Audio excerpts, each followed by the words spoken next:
नमस्कार। Future and option course for beginners के इस 8वें लेक्चर में आपका स्वागत है। पिछले 2 लेक्चर में हमने फ्यूचर्स के एप्लीकेशंस की बात की, जिसमें हमने शॉर्ट सेलिंग की बात की और हेजिंग की बात की। इस लेक्चर में आज हम हेजिंग को और प्रैक्टिकली समझेंगे। जनरली फ्यूचर्स का यूज हेजिंग के लिए किया जाता है। हाँ, बहुत सारे लोग उसका गैम्बलिंग के लिए भी इस्तेमाल करते हैं, यानी लोग स्पेकुलेट करते हैं। वो किसी भी स्टॉक पर स्पेकुलेट करते हैं कि इस शेयर की प्राइस अगले महीने या अगले 10-15 दिन में इस लेवल तक जा सकती है, और वो स्टॉक पर फ्यूचर की मदद से स्पेकुलेट करते हैं। पर अगर फ्यूचर्स और ऑप्शंस की प्रॉपर यूज की बात की जाए तो प्रॉपरली वो हेजिंग के लिए यूज किया जाता है। और आज हम हेजिंग के एक बहुत ही प्रैक्टिकल एप्लीकेशन के बारे में बात करेंगे, जिसे जान के आप शायद हैरान भी हो जाए। देखो, फ्यूचर्स का इस्तेमाल हेजिंग के लिए फार्मर्स भी कर सकते हैं, यानी जो किसान हैं वो भी फ्यूचर्स की मदद से हेजिंग कर सकते हैं और अपनी जो रिस्क है उसे लिमिट कर सकते हैं। तो वो ये कैसे कर सकते हैं? तो वो ये कर सकते हैं कमोडिटी मार्केट के जरिए। इंडिया में 2 कमोडिटी स्टॉक एक्सचेंजेस हैं। एक है MCX, that is multi commodity exchange, और दूसरा है NCDEX, that is national commodity and derivative exchange. ये दोनों भी कमोडिटी एक्सचेंजेस 2003 में शुरू हुए हैं, जिनके जरिए फार्मर्स अलग अलग जो कमोडिटीज हैं उन्हें ट्रेड कर सकते हैं। सिर्फ फार्मर्स ही नहीं, लेकिन बाकी कमोडिटीज जैसे कि मेटल कमोडिटी, गोल्ड, सिल्वर, इनके भी डेरिवेटिव्स इन कमोडिटी एक्सचेंजेस पर अवेलेबल होते हैं। तो कमोडिटी एक्सचेंजेस पर किसान यानी फार्मर्स कैसे अपना रिस्क हेज कर सकते हैं, इसे समझते हैं। मान लेते हैं कि आप एक कॉटन फार्मर हैं। आपने बस इस साल में कॉटन की फार्मिंग शुरू की है और आपको पता नहीं है कि जब तक आपका कॉटन निकल के आएगा तब कॉटन की प्राइस क्या होगी। पर आपको ये पता है कि पिछले साल आपको कॉटन 19,500 की प्राइस पर बेचा गया था। तो अपना रिस्क हेज करने के लिए आप कॉटन के फ्यूचर्स खरीदने में इंटरेस्टेड हो। आपको लगता है कि पता नहीं इस साल कॉटन के रेट्स क्या रहेंगे। अगर कॉटन का प्रोडक्शन अच्छा खासा हो गया तो कॉटन की प्राइसेस कम होगी, लेकिन अगर किसी वजह से कॉटन का जो प्रोडक्शन है वो बहुत कम हो जाता है तो उसकी प्राइसेस बहुत ज़्यादा बढ़ेगी। इन दोनों में से एग्जैक्टली क्या कंडीशन होगी ये आपको भी नहीं पता है। इसलिए अपना रिस्क लिमिट करने के लिए यानी हेज करने के लिए आप चाहते हो कि अगर मेरा कॉटन 19,500 के आसपास की प्राइस पर भी बेचा जाए तो मेरे लिए वो बहुत सही डील होगी। तो आप देखते हो कि MCX पर यानी मल्टी कमोडिटी एक्सचेंज पर आप कॉटन की ट्रेडिंग कर सकते हो।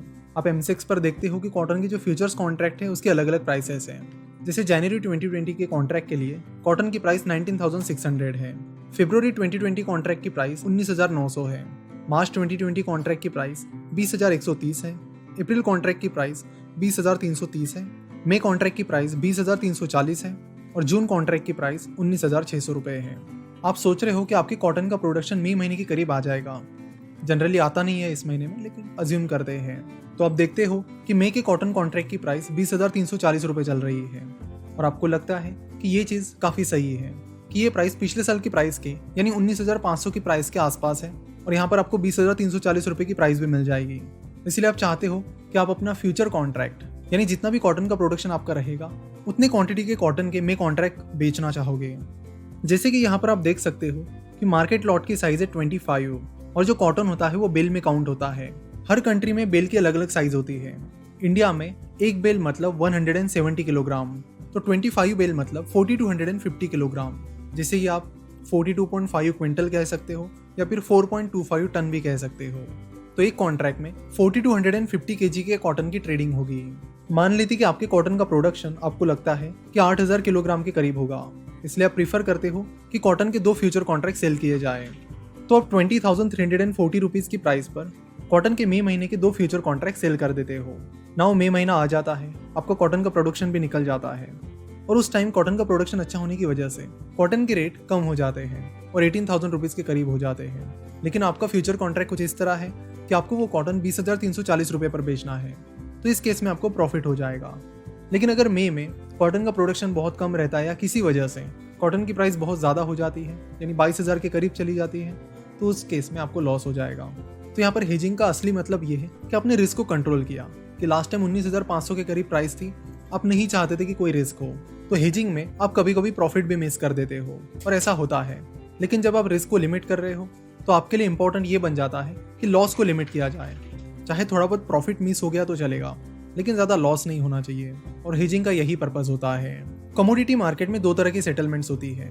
एक होती है कैश सेटलमेंट, दूसरी होती है फिजिकल सेटलमेंट। कैश सेटलमेंट मतलब जैसे कि हमने देखा कि लेट से कि कॉटन की प्राइस 18,000 रुपये हो जाती है, तो उस केस में एक कॉन्ट्रैक्ट पर आपको 2,340 रुपये का प्रॉफिट हो जाएगा, क्योंकि आपने कॉन्ट्रैक्ट 20,340 रुपये की प्राइस पर किया था। तो ये जो प्रॉफिट है ये आपके अकाउंट में आ जाएगा।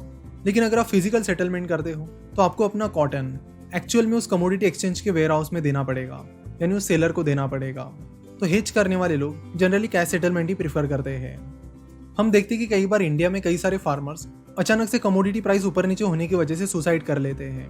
तो कमोडिटी फ्यूचर्स का इस तरह से उपयोग करके वो अपने रिस्क को लिमिट कर सकते हैं, यानी जो अननोन रिस्क है जिससे उस कमोडिटी की प्राइस अचानक से बहुत नीचे जा सकती है, उसे वो हेज कर सकते हैं, यानी लिमिट कर सकते हैं।